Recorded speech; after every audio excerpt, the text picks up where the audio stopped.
Well, our family's from the Big Island. We call the Big Island of Hawaii, which is the largest in the chain.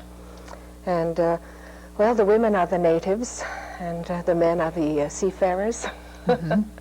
My mother's people are Scotch and Swedish. Her father came from Melbourne, Australia, married a pure Hawaiian woman, and my mother was born in Ho'okena on the Big Island.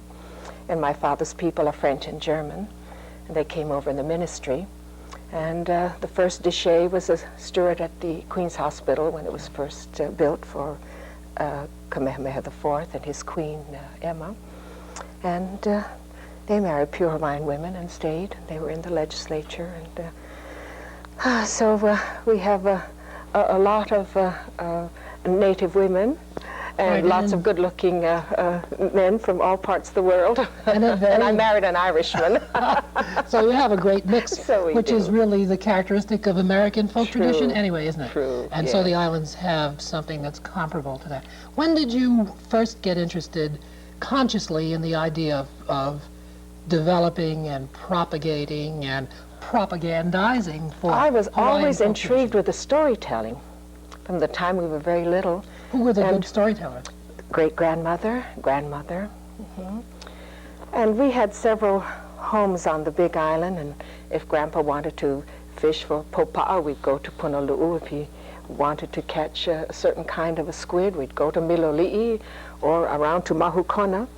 And the times that we were at Punalu'u at the Black Sand Beach, pardon me, they were the most exciting because we learned to chant at that large expanse of beach. And Grandma would put us at different places where there was a large rock, and we would stand on the rock. And then she would have us follow the wave action. So we'd go, and then she would have us interpret the way the wave came. If it sprawled on the sand, we'd go, and if it kind of danced in the little curlicues, our voices would, and they would follow it all the way back. And that's related to the style of the chanting, isn't it? Yes. When you do that. Mm-hmm. And I thought that was the most wonderful way to begin the day. And I could feel the throbbing ocean under my feet, you know, and the air smelled so sweet. And it was very exciting as a child. Sure. Mm-hmm.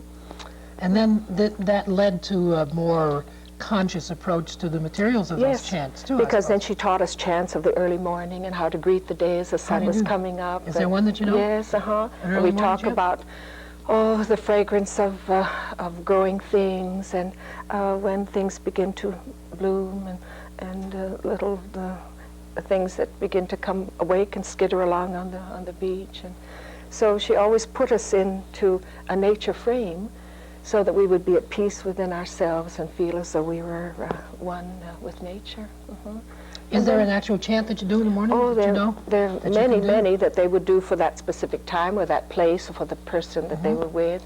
And they would do the motions, you know, like you'd say, oh, it's so fresh and sweet and the flowers are blooming, you know, and you would do all the motions. Oh, now, naita, hala, mita, lehua, like you would give the person the first blossom of the morning. You know? And then you might talk about the people that are with you.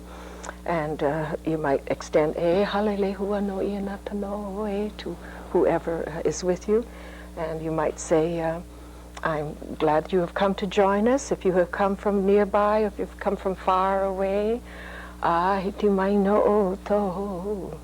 And we wish to extend love to you. Hiti puno me te aloha. And we hope that it will be a blessing to you, that everything good will be yours because there's love in your heart. Aloha e, aloha e. Oh, those are wonderful. Those are wonderful chants. That all depends, of course, on knowing the language. It wasn't easy, I imagine, to be able to well, learn my husband Hawaiian. learned, I love you very much. Do that, right. But was it difficult for the kids to get the language? No, we used to chant our names.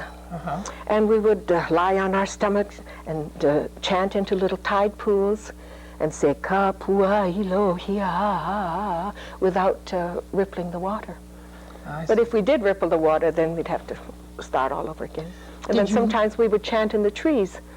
And as we got better with our chant, and we could chant up on the next limb and up in the next height and up at the top of the breadfruit tree. That was kind of fun. Except I began to get so fat I didn't want to crawl up the top, so I'd stay down at the bottom and chant badly.